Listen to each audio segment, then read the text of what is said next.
Hello! In today's video, we will talk about lighting and VFX in Replikant. Replikant has a variety of character and individual light rig presets for you to choose from. And you can have multiple light rigs in a scene. Character light rigs will light an area, while individual light rigs will light a single character. You can select the light rig and then modify it in the Details panel. You can adjust the intensity and color, as well as assign a look at target.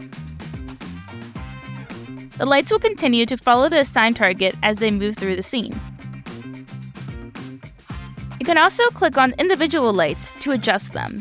There are a variety of settings that can be adjusted, such as intensity, color, temperature, size, and hardness.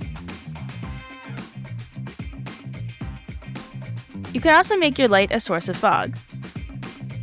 Look at targets could also be assigned to individual lights. There are also some settings to adjust the shadows created by your light source. You can also choose whether the light gizmos are visible in the viewport.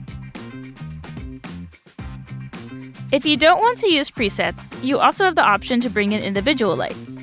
There are a few categories of lights to choose from. Some are attached to meshes and some are not. There are also different skyboxes and fog options to choose from as well. You can choose from the presets or create your own custom settings. You could also adjust the settings of one of the presets. Basic sky settings let you adjust things such as intensity, shadows, temperature, and bloom. Advanced sky settings let you specifically adjust the sun, sky, dust, clouds, moon, night, and stars. The fog settings let you adjust properties of the fog, such as density, emissive color, and whether it's volumetric. In addition to lights, there are also VFX that can be added to the scene, such as fire, particle effects, and smoke. The different VFX could also be adjusted to your needs.